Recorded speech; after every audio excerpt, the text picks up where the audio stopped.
Hello. Hey. Hi. You might notice that we're together, and you're welcome for that, SOS. Yes, you might recognize that we are in person together. Cheers. Cheers. Unfortunately, we're talking about... Oh, let's sip. Yeah.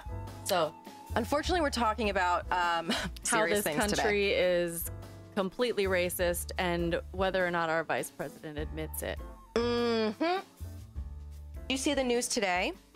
Today's the 12th that we're recording this, about Liz Cheney being ousted from the Republican leadership committee. I've been in a bubble all day. So basically, Liz Cheney's Dick Cheney's daughter. Mm-hmm. She's been leading she's like the head of the Republican committee or something like that. She's leadership. Anyway, she's like one of the only prominent Republicans that have been anti-Trump. Mm-hmm. And she, and the other Republicans are like, no, this is the Trump party. We don't like that.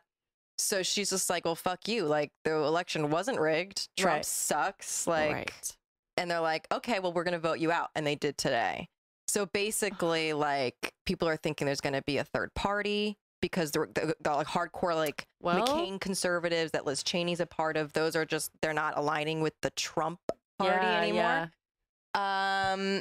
And that's all I have to say is LOL. Good luck winning elections. Right, because splitting up, idiots. It's a shit show. And actually, before we dive into this, because we're going to be going deep into like voter suppression and what actively right now, where it came from, how it started, and then also how it's still happening and some very alarming numbers that are current. But you know, regarding the conversation about America being a racist country, like, to me, that is the most undebatable thing that just, it is what it is. Nobody is saying that any white person alive right now owned slaves or was it. Like, this isn't about, like, take your ego out of it and your white guilt out of it. And it just is what it is. And there's this thing that I came across the other day, you know, as people are debating whether this country is racist. So I have a quote from Benjamin Franklin, Thomas Jefferson, Abraham Lincoln, and Henry Berry, who is Virginia House of Representatives. So these are very important people in our country's history. And I don't know about these names. Yeah, here we are. So Benjamin Franklin, why increase the sons of Africa by planting them in America, where we have so fair an opportunity, by excluding all blacks and tawnies, or increasing the lovely white and red? Excuse me, what? First of all, super messed up. Second of all, the way they spoke was just fucking weird. Yeah. Thomas Jefferson, president.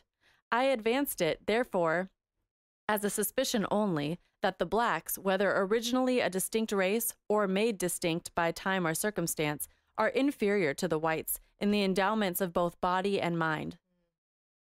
That is Thomas Jefferson. Genius. When you talk about if our country's racist, let's go there. Abraham Lincoln, who everybody, but he freed the slaves. Listen, he did that to further his political party and to gain the votes from the South that he needed the black vote, and blacks weren't allowed to vote. And so they literally everything was for political gain. Yes, he did something that advanced society, if you want to look at it like that. But the motives behind it, when people just talk about Abraham Lincoln freed the slave, no. No, and then what they were promised afterwards was never given. 40 acres and a mule, my ass. Yep. So this is Abraham Lincoln's quote. There is a physical difference between the white and the black races, which I believe will forever forbid the two races living together.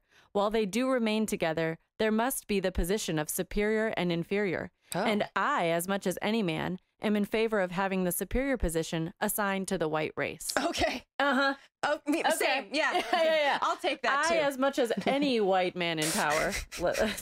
And then this is Henry Berry, Virginia House of Representatives. We have, as far as possible, closed every avenue by which the light may enter the slave's mind.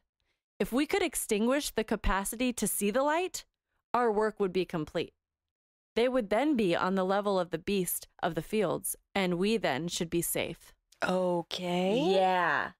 So we've extinguished all of their ability, we have extinguished every avenue of light. Now, if we could just make it so that they couldn't ever possibly see the light, our work would be complete.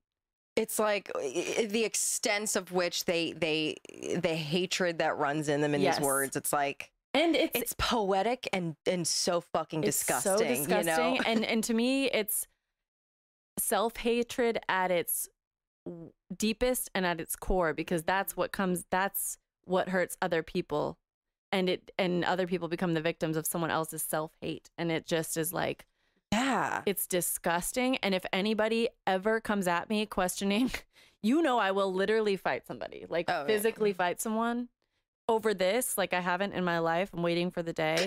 I've been boxing for like 4 years, so try me. She is waiting for the day. I'm waiting for it, but it's got to be worth it. I'm not just trying to knock someone out for fun. I act like I could knock someone out, but I am scrappy. Anyway, if anyone tries to pretend like our country, this isn't the history of our country, and it is not a racist, fundamentally racist country. It's like no one can separate themselves from being like, well, I'm not. Well, my parents aren't. Well, what about Obama? Well, it's like, Jesus, like, take a step back and just look at the facts. You weren't even born yet. No one's putting anything on you, but like, we are here now, and we have a responsibility to acknowledge what is and what was, and take it from there. Yep. And don't be comfortable in what you know either, because it can shift. Like, I feel like this year has been so eye-opening in like what we really, what we idealized in our leaders, and like those quotes are like prime examples of it. And like now it's at least for me, and I'm sure a lot of people too, it's just like, you want more. Like, I loved Obama, but he wasn't this fucking savior that I want, you know. Exactly. Me as a teenager, we're like, he's right, you know, and like, we want more of our leadership, and like, there's so much bullshit going on. The bullshit that we're diving into today, as a matter of fact, is all the voter suppression that's happening. And it's so gross. And there'll be so many conservative talking points that will, conservatives that will, conservatives, Britney Spears, what? Oh my God. That will, you know, look at these laws and be like, what do you mean? There's nothing racist about needing an ID. Correct. And they would say that. Right. And to that I say, you're an ignorant racist. Yes. And I think it's something too, and we're going to be reading a lot today, because we did some research about the history of voter suppression laws, and like why requiring ID is fundamentally racist. So we'll start, you know, in the decades before the Civil War, rural Whig politicians came up with other ways to reduce urban turnout. Urban turnout. What does that mean? Right. Yeah. New residency requirements targeted city dwellers who moved around more than those in the countryside. Lawmakers devised literacy tests to weed out the poor and less educated, or English language tests to block recent immigrants. Right. These first registration systems were not just among the earliest forms of voter suppression. They became a blueprint for Jim Crow. After the Civil War, literacy tests and residency requirements were repurposed to target Black voters. To these, Southern lawmakers added repressive new tools of their own. The most pernicious was created in the 1890s, when a populist revolution brought together Black and lower-income white voters throughout the South, and the ruling Democrats responded by creating what became known as the poll tax, essentially a fee for voting. I didn't know about this. I didn't know about that. Texas is a really good example of like how these laws were created. So we're going to be talking about that specifically right now. And we're going to link where we did all of our research in our episode notes. We just made it up. We're historians. Like, I don't want to brag. I was just channeling. So in Texas, where the economic system kept non-white incomes well below average, even the relatively small poll tax shut out minority voters, not to mention lower income whites out of the system. Best of all, where segregationists were concerned, the tax could be enforced selectively. Tax assessors had total control over the voter rolls because they could verify or deny that you had paid your tax. Literally, they wanted. Verify or deny. They could choose. Yeah, exactly. If Jim Crow politicians had gotten their way, the poll tax would still be in place today. 100%. Of course. I mean, look what's happening now. By the middle of the 20th century, however, the civil rights movement was gradually gaining momentum, and segregationists' most effective turnout shrinking tool was under attack. As a result, in 1949, Texas lawmakers passed a kind of insurance policy. If for any reason the poll tax disappeared, a new system would automatically spring up to replace it. Statewide voter registration. Yes. Yeah. In Texas, voter registration was explicitly designed as a backup plan for segregation. The ghost of Jim Crow still haunts the voter registrars of the Lone Star State and other southern states, as we're going to come to find, especially with the suppression laws that have been happening in the past few months. And essentially, poll tax, it is still in existence because the way that you have to pay to vote nowadays is you have to live in a community, in a neighborhood, in a city with access to voting. And to live in those places, it's a higher cost of living. Exactly. And you don't, that is a poll tax. It's literally just all these, what it said is finding loopholes and finding, how did it word it? It's just going to find, you take away the poll tax, other things will be put in place to replace it. And that is exactly what happens right now. Yeah, and blue collar workers. Yeah, that white people could be included in that, but it was not intended to weed out white voters. Come on. So in the backlash of 2020's historic voter turnout, and under the pretense of responding to baseless and racist allegations of voter fraud and election irregularities, state lawmakers have introduced a startling number of bills to curb the vote. As of March 24th of this year, legislators have introduced 361 bills with restrictive provisions in 47 states. Dude. Like, I didn't even know that when it is May 12th, and we're talking about since March 24th. Crazy. So 360. That is 108 more than the 253 restrictive bills tallied as of February 19th, 2021. Yeah. A 43% increase. In a little more than a month. Fucking crazy. So these measures have begun to be enacted. 5 restrictive bills have already been signed into law. In addition, at least 55 restrictive bills in 24 states are moving through legislatures. 29 have passed at least one chamber, while another 26 have some sort of committee action, like a hearing, an amendment, or a committee vote. Most restrictive bills take aim to absentee voting, while nearly quarter seek stricter voter ID requirements. And that's such fucking bullshit with the absentee voting, because that's what people did. They did absentee or mail-in when they are not able-bodied. They can't go into a voting booth working. The majority of the Democratic Party, percentage-wise, votes absentee. Yeah. And has for years. That's just a known fact. Democrats tend to vote absentee. So guess what? The red states are like, fuck you. Exactly. Fuck you. We're going to make it harder for your asses to vote now. For these people who maybe they can't make it to the polls because they're working 3 jobs to support a family and make minimum wage, that puts them still below the poverty line. So maybe they can't make it to a poll that's like literally however many miles away at a bizarre time. They have to miss work, and you're telling me poll tax doesn't exist anymore? Yep. Cool. Yep. State lawmakers also aim to make voter registration harder, expand voter roll purges, or adopt flawed practices that would risk improper purges and cut back on early voting, which we know was extremely successful in this last election. The states that have seen the largest number of restrictive bills introduced are Texas with 49 bills, Georgia 49. I mean, we just went over literally a little bit of the history. Because Texas is number 1 at 49, and the gap between Texas and Georgia is number 2 with 25 bills. Like double. Yeah. Double. It's crazy. Yeah, Georgia has 25, Arizona 23, and the bills are actively moving in the Texas and Arizona state houses right now. And Georgia enacted an omnibus voter suppression bill a few weeks ago, and we're going to go into what that means. So yeah, it's fucking crazy. Florida governor signed into law SB 90, a voter suppression bill that will make it harder for Floridians to vote. It's worth taking a step back to note that after last year's general elections, Florida's officials touted their election process as a great success. Yeah. Of course. Yeah. But nevertheless, Florida's governor and state lawmakers advanced SB 90 under the pretext of addressing unfounded and unspecified concerns about election integrity. Even after saying how much of a success the election was, like, no. There's just, there's just a little bit of irregularity. Unspecified. You can't even specify the lie that you're making up. No. And you know what? That's probably because I would have to assume maybe there's a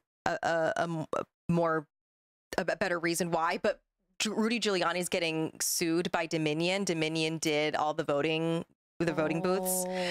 Billions of dollars they're suing him for because he, cried wolf and said that there was fraud with Dominion. So I wonder, like, they don't want to be specific. Also, to save their asses from a lawsuit. Are we just never going to talk about the irony of the fact that in the middle of the election, like while votes are being counted, the chant from the Trump party, I don't even want to say Republican Party because I'm trying to give some Republicans credit. Please don't. Yeah, I can't. So the Republican Party was stop the count. So you're chanting stop the count. That was when and then count all the votes. Those were the chants that were just back to back. Am I wrong? Remember that? Yeah, do you guys remember that? Stop the count when actually if they were to have stopped the count when they were calling for the count to be stopped, Trump for sure was not winning at that point. So do you want us to stop right now? We will. And then you say count every vote, but we're out here trying to count every vote and you're harassing us. Okay, moving on. The 48-page law. This is the Florida law. Back to going on tangents. Back to Florida. The 48-page law makes a slew of changes to Florida's elections, including making voter registration more difficult, modifying the rules for observers in ways that could disrupt election administration, and restricting the ability to provide snacks and waters to voters waiting in line. Yeah. So don't worry. If you pass out, that's on you. Yeah. That's on you. Oh, sorry. You've been here all day. You just got off of work where you probably didn't eat because you've been working grueling hours. You're an 80-year-old woman going through heat stroke right now in Arizona, in Florida. Yeah. It can't. Sounds like a you problem. Can't hand you this bottle of water. Fucking horrible. Most prominently, it takes aim at mail voting, not male, female, but mail in. Mail voting never gets targeted. I wish it did. I wish it did. For example, it requires voters to provide a state ID number or the last 4 digits of a social security number to obtain a mail ballot, providing no alternative if a voter has neither identification number. And it shortens the time period which a voter can remain on the state's vote by mail list, which entitles them to receive a mail ballot automatically. So all kinds of messed up. Okay. Also, you idiots, your fucking idol, your leader, Trump, does a mail-in voting every single year he's voted. Correct. He's done mail-in voting. And he definitely eats snacks.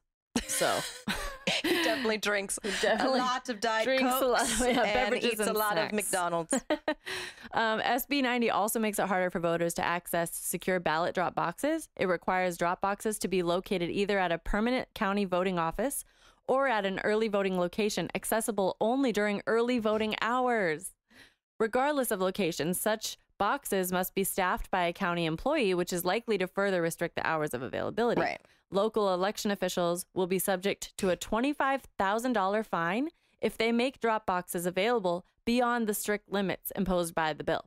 It's just one big middle finger. Do you know? Yeah. It's a middle finger to the lower class rural population who is also white. Yep. But they just think that they're not in that group. It's like a brainwashing thing of like, well, Trump is one of us. Bitch, he is excluding you. Yeah. And all these laws of him, but like this law in Florida, like you think you're the beneficiary of something. That's the sickness of white supremacy, where white people who are not like in the top 1% or whatever, who still could be, if you join forces with like women and people of color and all these disadvantaged groups, and if you're poor and impoverished white person, you join forces all together, you can all be stronger. But it's the poor white people who think themselves superior because society has told them that they somehow are because of their skin. Exactly. Socioeconomically, they fit with everyone else who's being oppressed. But they don't see it that way. Exactly. But because of their disadvantages, they will denounce Black Lives Matter and say that all lives matter and not align with their best interests. They actually use it as a tool. They'll say, but my life hasn't been easy. I don't have privilege because you are an impoverished white person. You are voting for people that are keeping you down. Exactly. And then you're going to use it against Black Lives Matter. I have so much stuff to say. Let's go into Kemp in Georgia. Kemp signed a law, CB 202, on March 25th, an elections bill that incorporates elements of at least 16 other bills that Georgia legislators had previously introduced. It limits absentee voting by requiring voters to provide state identification number or a photocopy of an identifying document with their absentee ballot application, barring election officials from affirmatively sending out ballot applications, giving voters less time to apply for an absentee ballot, and sharply restricting the availability and hours of drop boxes. It also effectively reduces early voting in many counties by standardizing early voting days and hours. The bill affirmatively sanctions mass challenges to voter eligibility, meaning that one person can come to a county clerk's office and seek to have an unlimited number of voters removed from the voter rolls for being ineligible. Through such efforts can violate the National Voter Registration Act. Yeah, so let's a see mass how that goes. challenge. One person can come and be like, those people all over there. It's like dog meat to the people that were like, it's so disgusting.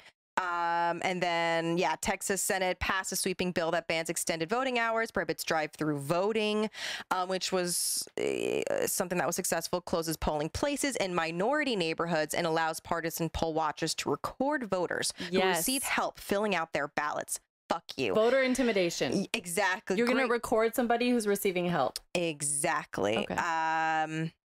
Yeah, let's go into what we're doing now. Yeah, I wanted to throw, and this isn't about voter suppression, but this is tied to the entire thing and this country being racist. And Tennessee lawmakers just pushed a House Bill 0580, that will withhold government funding from any school that allows their teachers to teach about systemic racism, white supremacy, white privilege, or racial injustice in American society.